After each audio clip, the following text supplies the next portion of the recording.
Bienvenidos a la charla de abordaje de la talla baja en pediatría con la doctora Giselle Gordillo. Esta charla, interesante charla, patrocinada por el Laboratorio Biomarín. El día de hoy nos acompaña la doctora Giselle Gordillo. Ella es médico de la Universidad del Norte y especialista en genética médica de la Universidad Javeriana. Actualmente profesora de la Universidad Cooperativa de Colombia.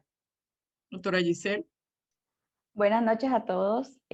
Primero que todo, muchas gracias por la invitación para esta charla.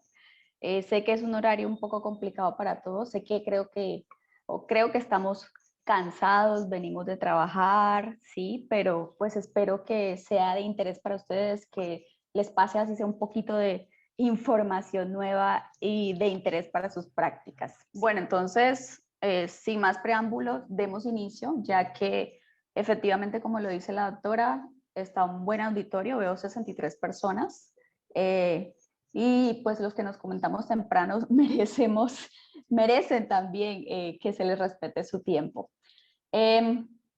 Como ya se les mencionó y está escrito en la diapositiva, mi nombre es Giselle Gordillo González, yo soy especialista en genética y por ende el enfoque de esta charla va a ser evidentemente desde el punto de vista genético.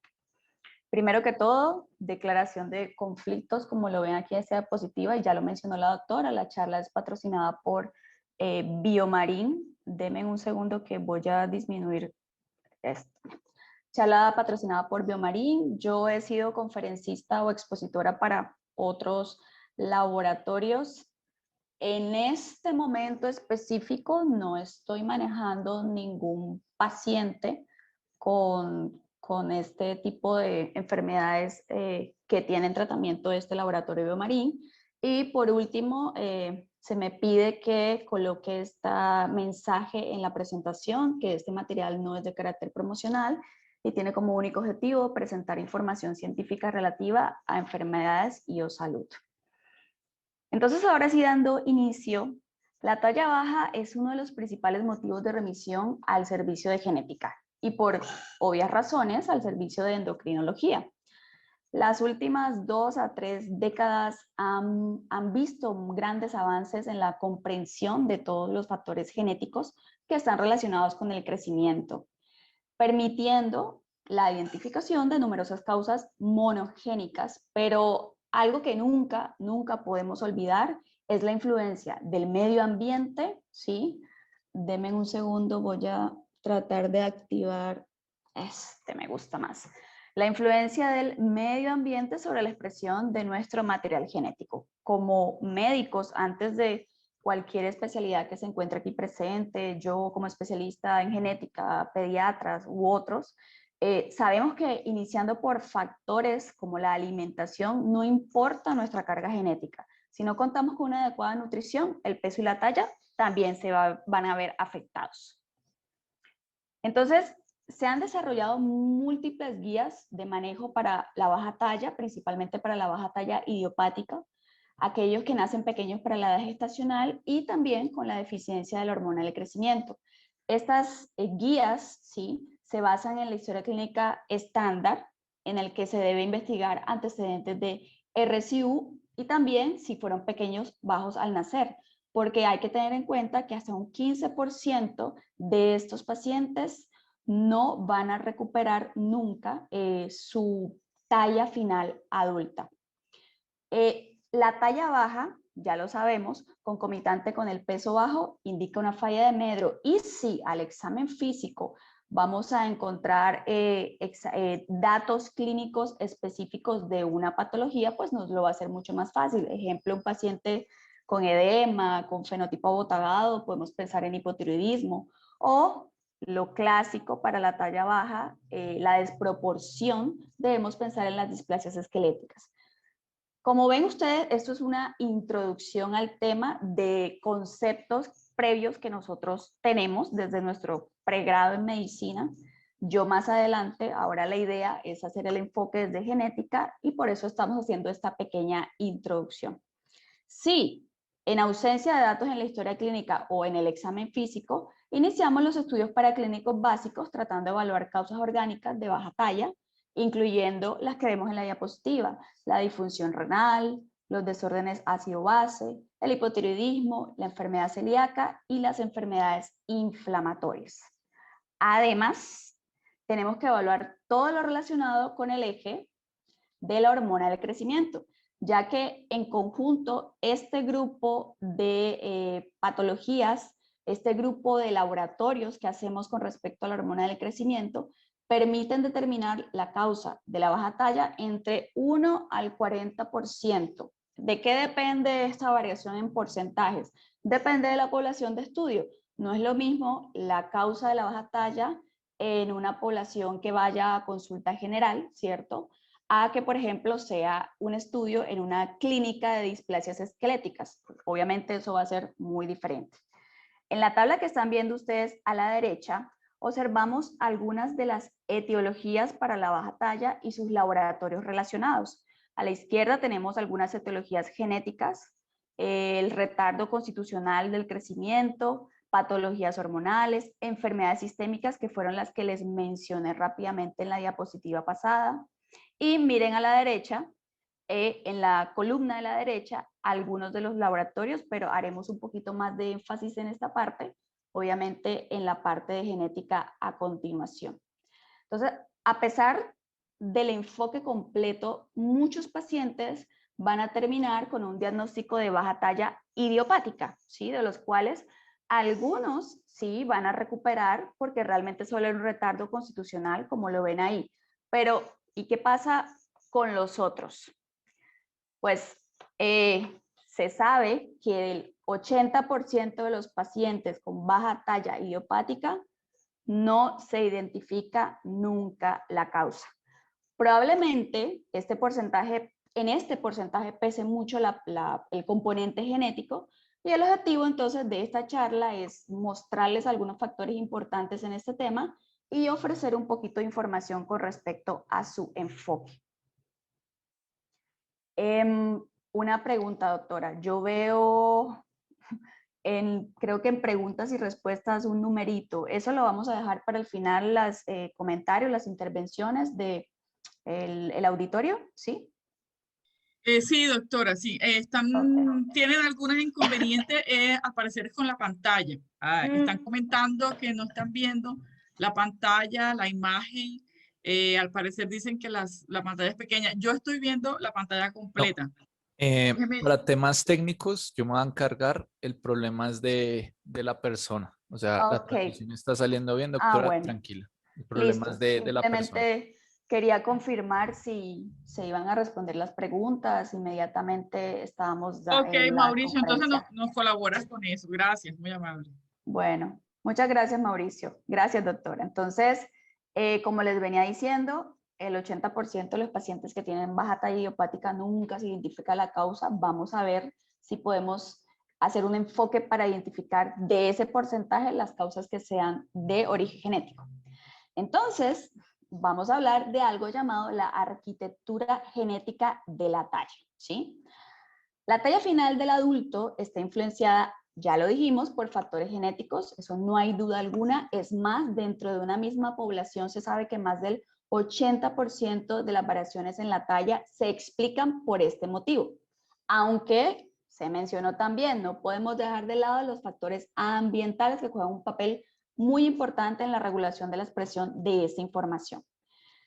La contribución genética a la talla se puede atribuir a los efectos combinados de diferentes genes, lo que significa que la talla es una característica poligénica. Por eso es que es tan complicado en cierta manera estudiarla.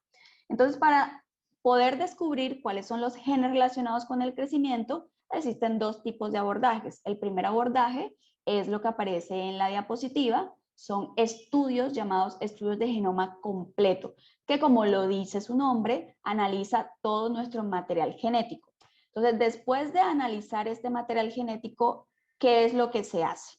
Tenemos una característica. En este caso estamos hablando de la talla baja específicamente.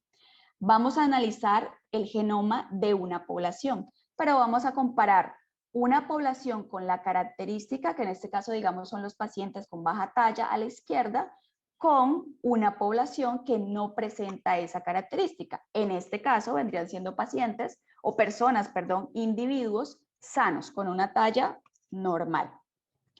Se analizan los genomas y si se encuentra algún cambio, alguna diferencia entre los genomas de estas personas que expresan la característica versus los genomas de las personas que no expresan la característica, evidentemente haciendo algunos estudios estadísticos, se puede concluir que entonces dicha variante en el material genético de estas personas debe estar relacionada con dicha característica, en este caso, la talla baja, ¿sí?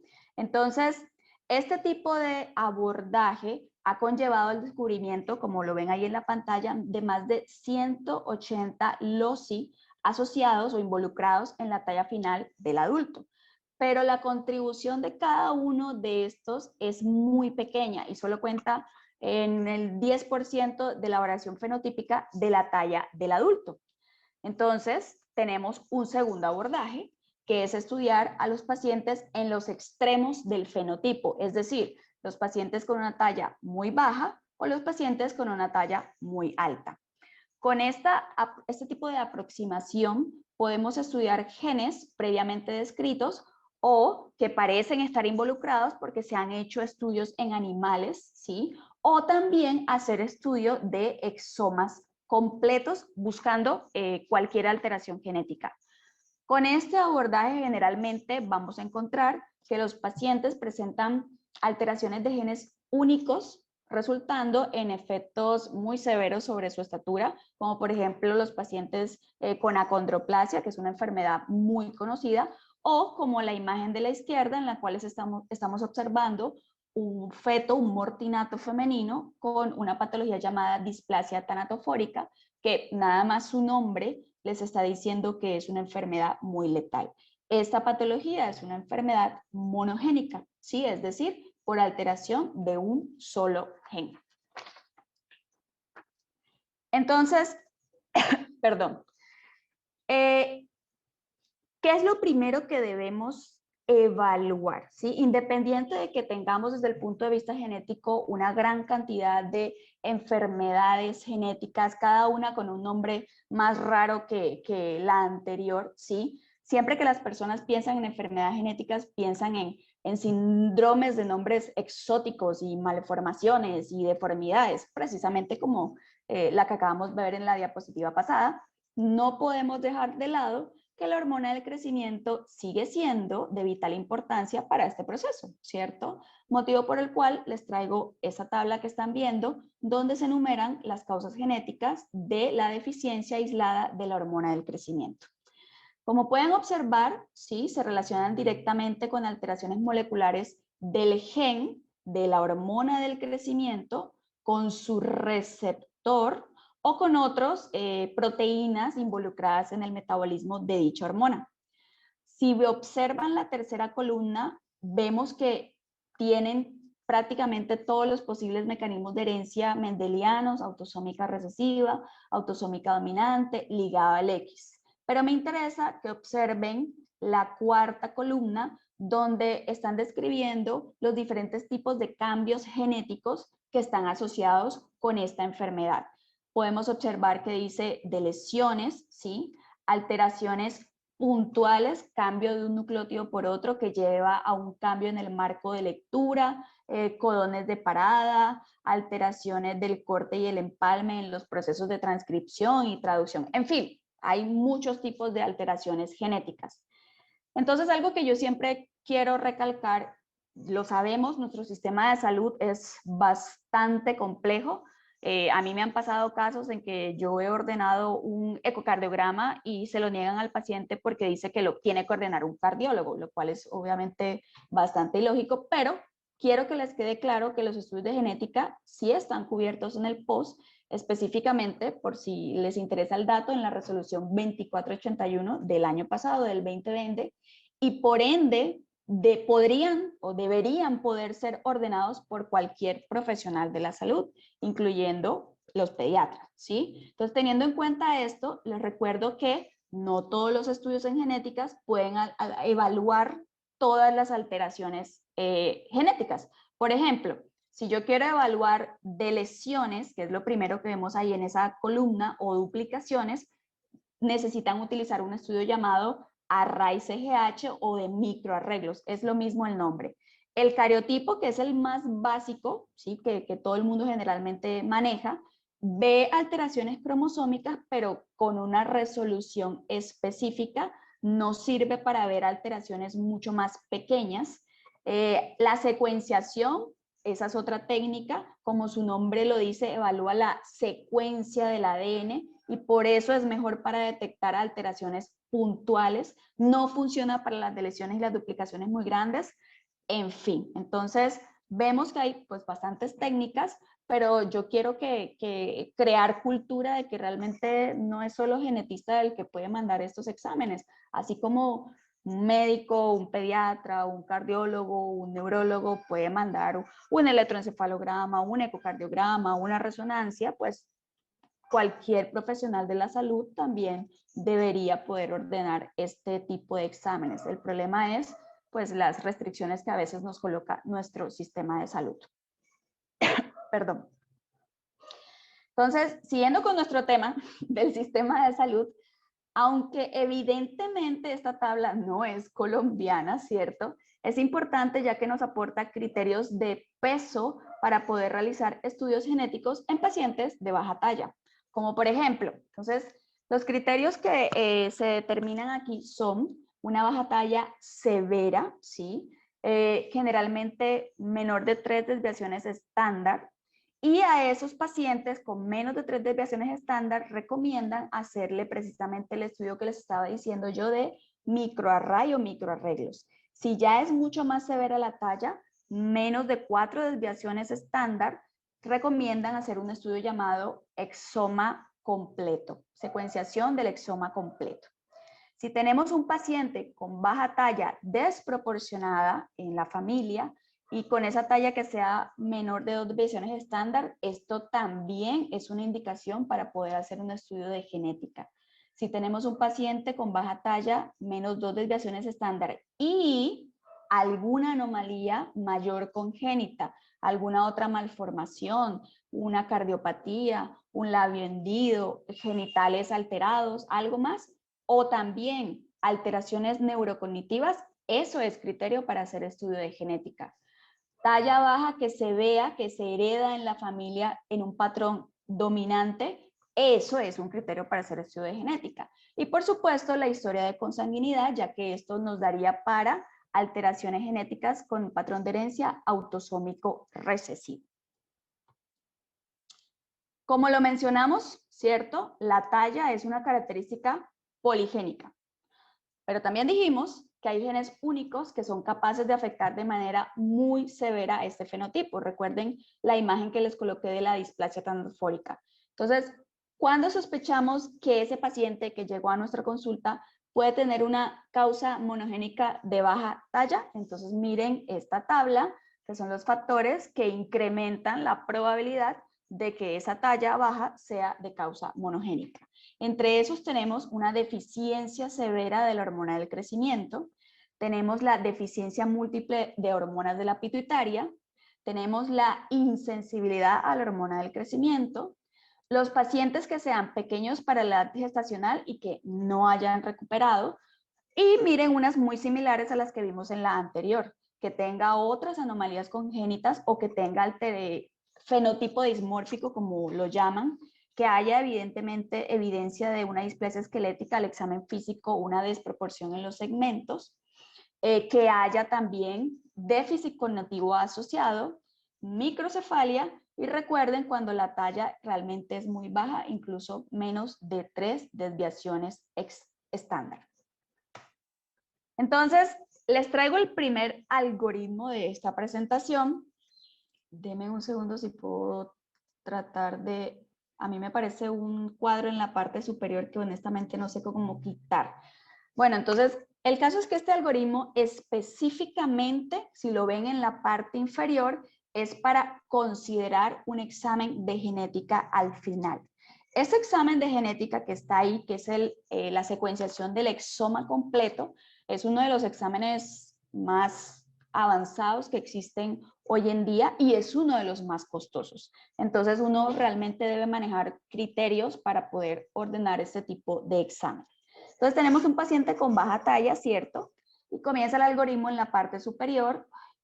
Este paciente tiene algunas características reconocibles. Ah, bueno, si es un paciente, tiene una macrocefalia, tiene un tórax pequeño, acortamiento rizomélico, el abdomen que llaman batracio, le hacen una resonancia magnética y el agujero magno está estrecho, pues yo empiezo a pensar en una condroplasia, ¿cierto? Entonces, se puede hacer un estudio que vaya específicamente al gen relacionado con esta enfermedad.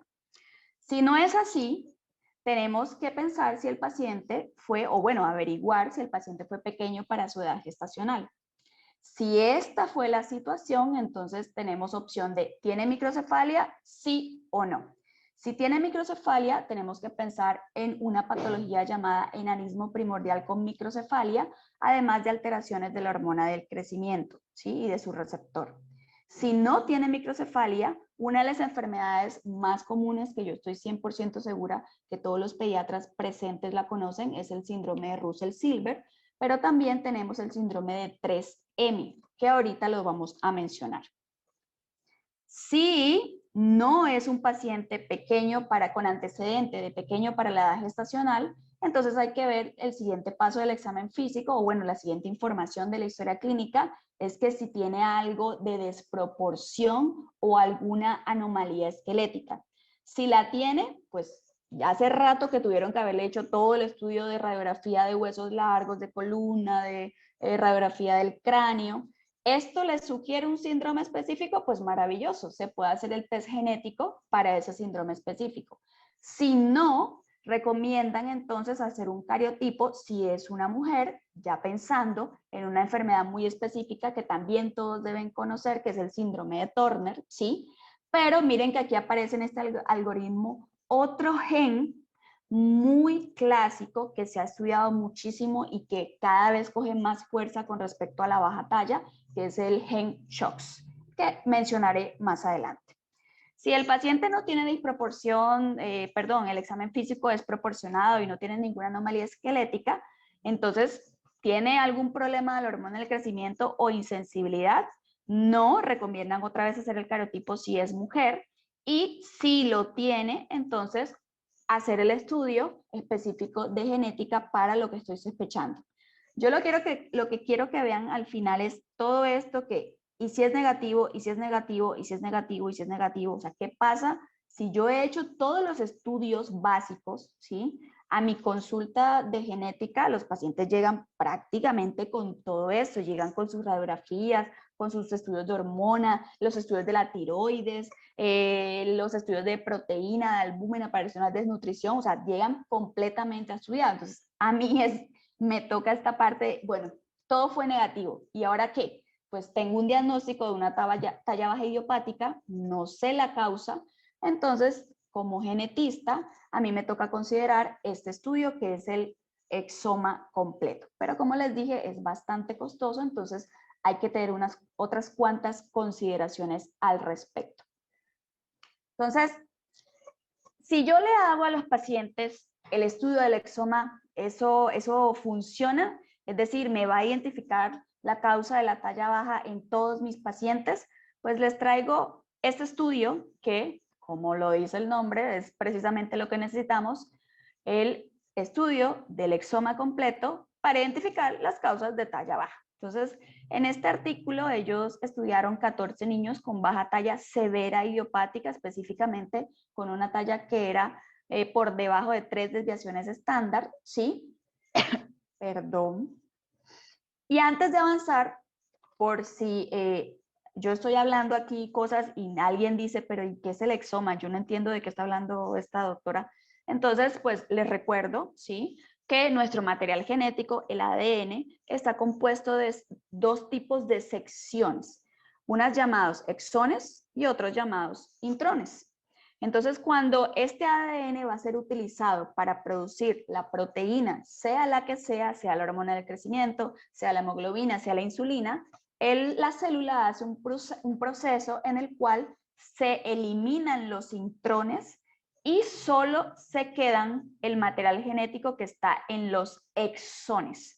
Por eso es que seguramente ustedes alguna vez han escuchado que dicen que los intrones es material genético basura, que eso no sirve para nada. Eso ya está un poquito mandado a recoger, como dicen por ahí, ya se sabe que sí hay información importante, pero en general es en los exones donde realmente está las secuencias de ADN que son utilizadas para producir las proteínas. O sea que si yo les digo que hacemos un exoma completo, significa que ese laboratorio está estudiando todos y absolutamente cada uno de los exones de todo nuestro genoma.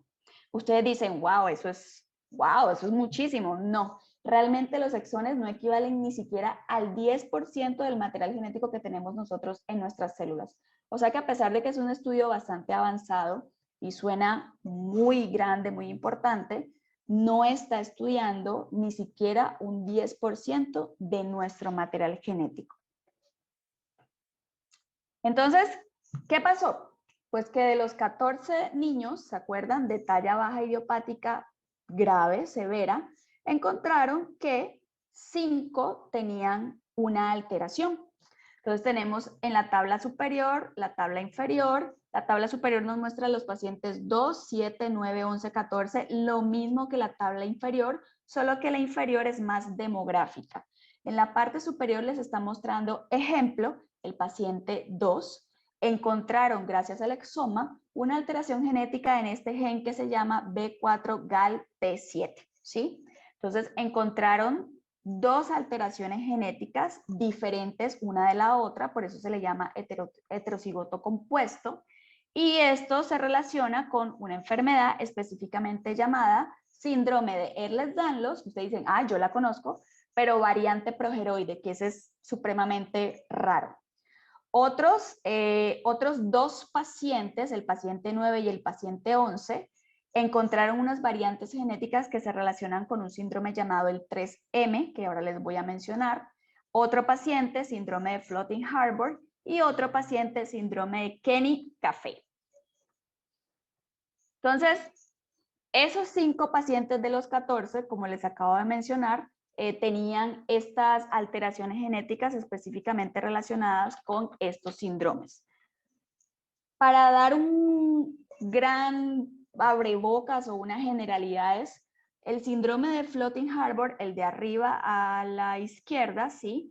Evidentemente incluye baja talla, pero además de eso incluye retardo de la maduración ósea, déficit cognitivo, trastorno del lenguaje y anomalías faciales, ¿sí? Miren estos 2 pacientes que se parecen muchísimo, un rostro de forma triangular, una nariz muy característica que suele ser bulbosa, prominente, el puente nasal y la columela van a ser anchos, los ojos los describen siempre como hundidos, me parece que se nota más en el paciente de la izquierda, pestañas largas, el labio superior suele ser delgado y los pabellones auriculares de baja implantación, ¿sí? El síndrome de 3M, que es el que está a la derecha, no tiene nada que ver las M, eso no es un acrónimo, simplemente son los apellidos de los médicos que lo describieron, se llama así 3M. Estos pacientes, pues además de la baja talla, suelen presentar retraso del crecimiento, tanto postnatal como prenatal. Bueno, esto es relacionado con la baja talla, que se asocia a peso bajo y a unos rasgos faciales muy característicos que siempre describen en la literatura que van desapareciendo a lo largo, a medida que sus pacientes crecen. Generalmente los describen como un fenotipo, una cara triangular con abombamiento frontal, mírenle la frente a estos pacientes, describen la nariz como una nariz carnosa, boca y labios prominentes y la barbilla puntiaguda. En algunos niños también se puede encontrar cuello y tórax ancho y corto, el trapecio prominente, escápulas aladas, describen como los hombros cuadrados, y algo muy característico de esa patología es los talones de los pacientes, los describen como carnosos, es decir, son bastante prominentes. La otra enfermedad que encontraron en este pequeño estudio, si lo podemos llamar así, es el síndrome de Kenny-Café, ¿sí? Este síndrome es muy raro, es una displasia ósea primaria poco frecuente que pues va a tener una baja talla, pero es proporcionada, eso es muy importante tenerlo en cuenta, engrosamiento de la cortical y estenosis de la médula de los huesos largos, cierre tardío de la fontanela anterior. Algo muy característico es la hipocalcemia, ¿sí? Por hipoparatiroidismo congénito y las alteraciones faciales que están observando en la imagen, incluyendo frente prominente, microftalmia y micrognatia. Otras alteraciones que pueden tener los pacientes pueden ser oculares, dentales, pueden tener opacidad corneal, hipermetropía, atrofia óptica, los vasos de la retina tortuosos, etcétera, etcétera. Y también, muy importante, enfermedad hepática neonatal. Y la forma progeroide del síndrome de Ehlers-Danlos, pues es muy similar al síndrome de Ehlers-Danlos que en general las personas conocemos, con la hiperlaxitud, hipermovilidad, alteración de la cicatrización de la piel, piel delgada, etcétera, pero pues se llama forma progeroide porque como ustedes pueden ver esta foto de esta señora en la diapositiva, tiene un fenotipo que se conoce como envejecimiento prematuro. Entonces, por eso es que se le agrega forma progeroide al Ehlers-Danlos. Entonces, esto es útil, o sea, si quizás nosotros le preguntamos a un auditor, ¿cierto? Probablemente nos diga que no, ya que este estudio es muy costoso, solo encontré 5 pacientes de 14, pero yo considero que nosotros como médicos buscamos siempre hacer lo posible para llegar a un diagnóstico y aunque en estos casos no hay un tratamiento definitivo porque es una alteración genética y el tratamiento definitivo, ¿cuál sería? Terapia génica, que eso realmente no se maneja tan frecuente hoy en día. Esto, el diagnóstico definitivo de esas patologías nos permite hacer un enfoque correcto para su manejo. Si yo sé que tiene síndrome de 3M, entonces yo sé que de pronto le puede pasar tal complicación en el futuro, lo puedo manejar previamente. Pero también para una adecuada asesoría familiar, conociendo el mecanismo de herencia de estas enfermedades, podemos hacerle una asesoría correcta a las familias. ¿Y qué pasa con el otro estudio que les había mencionado? ¿Se acuerdan que les mencioné uno llamado microarrays o arrays CGH? Bueno, entonces tiene diferentes nombres, array CGH, microarray, microarreglos, cualquiera realmente es similar. Este estudio examina o evalúa algo llamado variantes del número de copias, como está escrito ahí en esta diapositiva. Este artículo, si observan ustedes, evaluó finalmente una población de 162 pacientes con, obviamente, esta característica de baja talla idiopática por el método de microarreglos o microarrays. Entonces, antes de avanzar, les explico, o espero me entiendan, qué es lo de la variación del número de copias. Entonces, tenemos que nuestro material genético, ¿sí? Siempre va a haber una secuencia de referencia. Dentro de esta secuencia de referencia, dentro de nuestro material genético, hay bloques de 1000 nucleótidos, ¿sí? Como lo estamos viendo aquí en esta imagen de la derecha que dice D. Dentro de estos bloques van a haber diferentes genes, ¿sí? Y si yo hago este estudio y comparo a mi paciente con la secuencia de referencia y encuentro que tiene o una ganancia o una pérdida de alguno de estos bloques, entonces este paciente está teniendo una variación en el número de copias normales que pueden ser llamadas o duplicaciones si tiene de más o deleciones, evidentemente si tiene menos. Estas variantes del número de copia se clasifican en el laboratorio en 4, como lo vemos aquí en la diapositiva. Los que son patogénicos, y yo sé que eso es malo y me va a producir una enfermedad. Esas enfermedades son generalmente síndromes de microdeleciones o microduplicaciones. Los que son potencialmente patogénicos. Estas descripciones se basan también en programas de cómputo que son capaces de predecir esta alteración genética, ¿será que sí me va a afectar la proteína? Y si la proteína se va afectada, ¿será que sí se va a enfermar el paciente? Entonces, por eso también están estas clasificaciones. Los tipo 3 son las variantes del número de copia que se encuentran en genes no codificantes. Por ejemplo, lo que les mencioné ahorita, los intrones, que ahí no hay gen que produzca proteínas. Y las variantes del número de copia que ya son conocidas y se sabe que realmente no producen ninguna enfermedad. Entonces, en este artículo que les estaba mencionando, como les vimos, hay 162 pacientes de 149 familias no relacionadas como población final cuando ya se hizo la exclusión, y observan que de esos 162 pacientes, 4 tienen variantes del número de copia de tipo 1, es decir, la patogénica. Esto ya es enfermedad. 2 tenían combinación entre variantes del número de copia de tipo 2, que es la probablemente patogénica, ¿sí?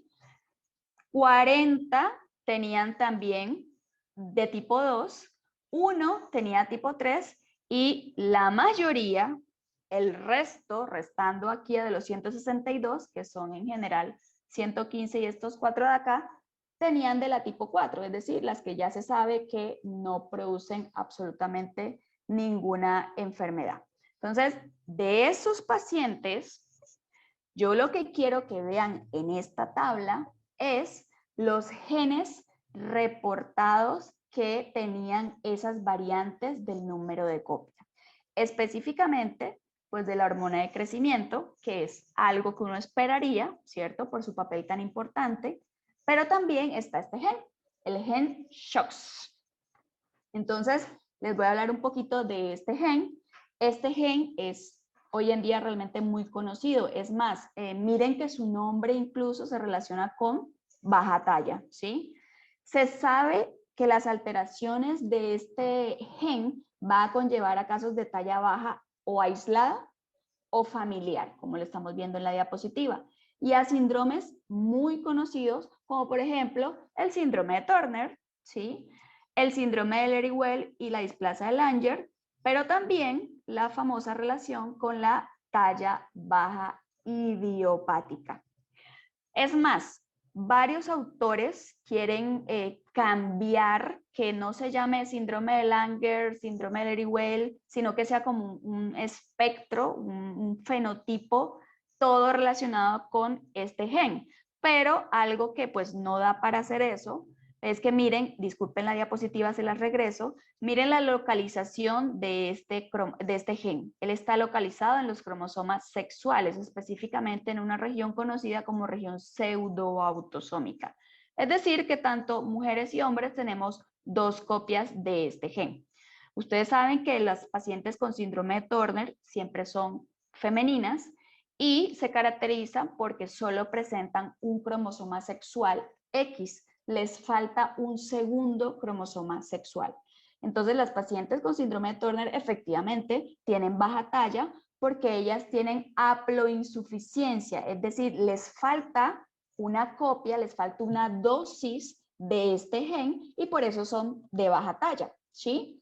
Pero también sabemos que en el cromosoma X no solo hay genes relacionados con la talla, sino con muchas otras partes de nuestros cuerpos, de nuestro organismo, y por eso es que las pacientes con síndrome de Turner pues van a tener cardiopatías, van a tener el pterygium coli cuello ancho, las alteraciones en sus gónadas. Entonces, es muy poco probable que realmente vayan a decir que esto es un solo espectro de alteraciones del gen SOX, pero bueno, ahí están ellos discutiendo esa situación. Entonces, siguiendo con el asunto del gen SOX, ¿sí? Miren que es relativamente frecuente, yo creo que esto siempre depende de quién lo interprete o quién lo estudie. En este artículo investigaron en una población de 1.608 pacientes, todos con baja talla esporádica o familiar, y de esos 1.608 pacientes, el 4.2 de los pacientes resultó que tenían alteraciones de este gen, del SOX. Unos tenían de lesiones completas, es decir, faltaba todo el gen. unos tenían deleciones parciales, es decir, faltaba un pedacito del gen, y otros tenían cambios puntuales, es decir, alteraciones en la secuencia de los nucleótidos que hacen parte de este gen. Ustedes de pronto dirán, bueno, 4.2 de 1608, pues pensemos en los nacimientos en Colombia, esto puede obviamente aumentar, pero ya sabemos que el SOX, ¿sí?, es un gen candidato muy importante para los casos de talla baja idiopática. Hay que tenerlo muy presente. Pero el problema, ¿cuál es? El problema es que no todos los pacientes tienen el mismo fenotipo. No todos los pacientes con problemas del SOX van a tener o el Leri-Weill o la displasia de tal cosa o síndrome de Turner. Miren que hay pacientes que pues tienen cosas muy insignificantes, entre comillas. Estos pacientes de acá de la izquierda son pacientes con baja talla que tienen algunas alteraciones de desproporción en sus miembros superiores, si lo alcanzan a ver. Pero miren que esta foto de la mitad es una foto de un paladar alto, y muchísimas personas pudiesen tener el paladar así. Y de pronto nadie se pone a investigar o se pone a sospechar que va a tener el paladar alto y tiene talla baja, es por el gen SOX. Entonces es un poco complicado. Pero algo muy característico, sí, de las alteraciones de este gen con baja talla es la presencia de la deformidad de Madelung, ¿sí? Entonces, muy importante, paciente con baja talla dentro de la serie esquelética que se le suele manejar de su panorámica de columna, radiografía de cráneo, huesos largos. En los huesos largos, observar si no hay deformidad de Madelung. Si la hay, lo más probable es que ese paciente tenga una deficiencia o alguna alteración del gen SOX. Entonces, segundo algoritmo de la presentación. El algoritmo anterior, si ustedes recuerdan, era más que todo para ver si al final le íbamos a hacer un estudio de genética llamado el exoma completo. Este algoritmo que ustedes están viendo, que es de la Asociación Americana de Genética, ¿sí?, es el más reciente en cuanto a su evaluación y considero es mucho más práctico para nuestra clínica, ¿sí? ¿En qué se divide? Si ustedes observan, tenemos el paciente con baja talla y vamos a ver en el examen físico facilito, midiéndole los segmentos, si es una baja talla proporcionada o una baja talla desproporcionada. Si la baja talla es desproporcionada, entonces de entrada hay que hacer todos los estudios de los huesos de los pacientes, huesos largos, huesos cortos, cráneo, etc. Y esto me va a permitir, si yo tengo una sospecha radiográfica, hacer un diagnóstico específico y, si es necesario, hacerle el estudio de genética específico para esa patología. ¿Qué pasa si la baja talla es proporcionada? Ahí es cuando entran muchos más escenarios, como lo están viendo. Podemos sospechar una endocrinopatía primaria, podemos sospechar un síndrome específico reconocido, podemos sospechar un compromiso, otra vez, baja talla idiopática o los niños pequeños con el antecedente de pequeños para la edad gestacional. Podemos decir, pues no tengo ni idea, no sé esto qué es, pero tiene alguna otra alteración que me hace pensar que esto es un síndrome, pero pues yo no sé qué síndrome es. O también hay que pensar en baja talla familiar. Miren que en general para cada uno de estos escenarios tenemos diferentes opciones. Evidentemente, si estoy pensando en una endocrinopatía primaria, hacerle toda la batería de exámenes de sistema endocrinológico. Si estoy pensando en un síndrome reconocido, pues le hago el estudio de genética para ese síndrome. Nunca sin olvidarnos del cariotipo en las mujeres con baja talla, pensando en un síndrome de Turner. Miren aquí, talla baja idiopática. Ya el algoritmo de la Asociación de Genética Americana de Genética dice que en un paciente con baja talla idiopática, o que sea antecedente de pequeño para la edad gestacional y persista con su baja talla, ya miren que están individualizando el análisis del gen SOX. Hoy en día realmente existen paneles genéticos que es mucho más, en cuanto a la economía, son más baratos, ¿sí? Son más asequibles. Y esos paneles que se están manejando para estas enfermedades incluyen a este gen.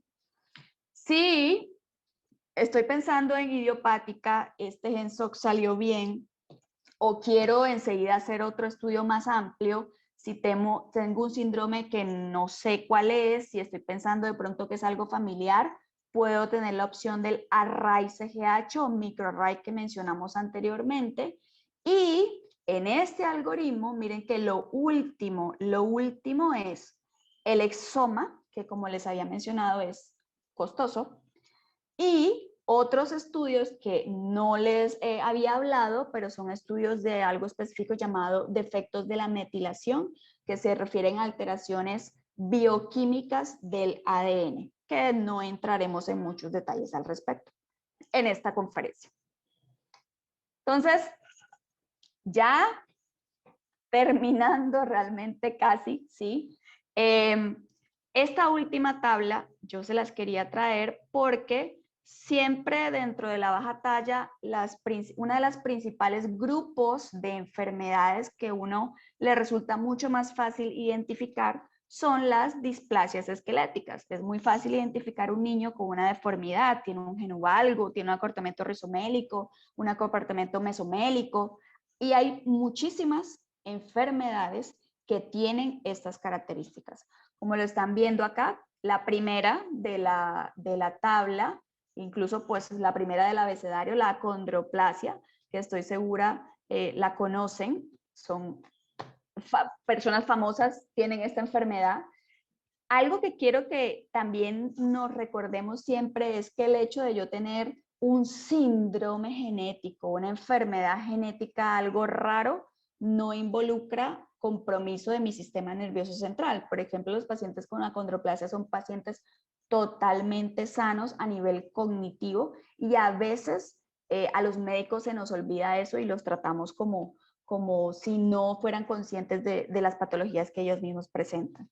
Miren que dentro de este grupo pues hay muchas enfermedades con nombres bastante peculiares, pero todas las podemos identificar con algo tan sencillo como unas radiografías, ¿sí? De cuerpo completo.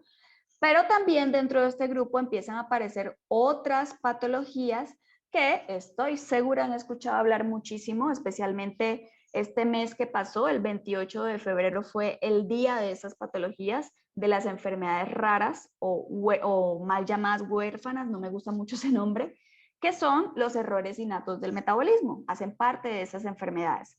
Uno de los errores innatos del metabolismo que hoy en día se está estudiando bastante y tiene un tratamiento es la hipofosfatasia, que se detecta muy facilito con un estudio de fosfatasa alcalina disponible para todos.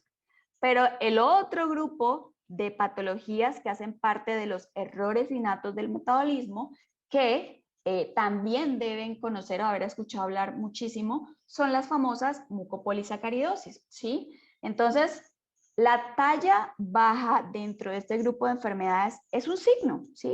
Y realmente es un signo para cualquiera de estos diagnósticos.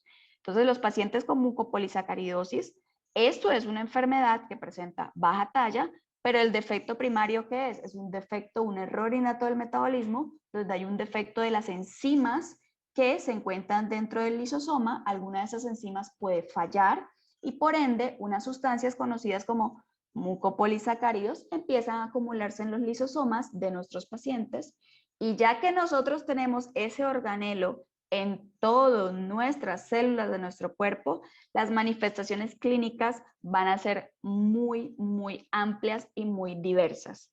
Ejemplo, esta foto de estas dos pacientes, que no les voy a decir qué tipo de MPS tienen. Yo quiero para ver si de pronto alguien en el chat o alza la mano, si se le da la opción, no sé, o ahorita al final que terminemos me dicen qué tipo de MPS tienen esas pacientes, pero miren que estamos hablando de una enfermedad metabólica, ¿sí? Es un defecto en el lisosoma, y uno dice, pero ¿qué tiene que ver el lisosoma con la talla baja y con el hueso?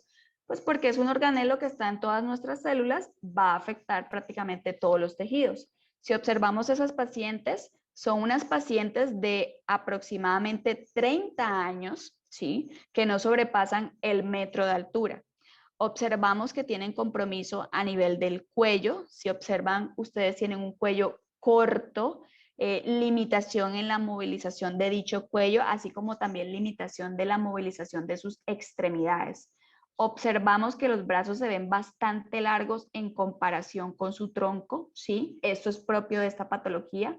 Miren el geno valgo importante que tienen estas pacientes. Este tipo de MPS, que aún no les he dicho cuál es, de los que están acá en esta tabla, puede tener o geno valgo, como estas dos jóvenes, o geno varo, cualquiera de las dos. Esta MPS, su principal compromiso es esquelético, como lo estamos viendo.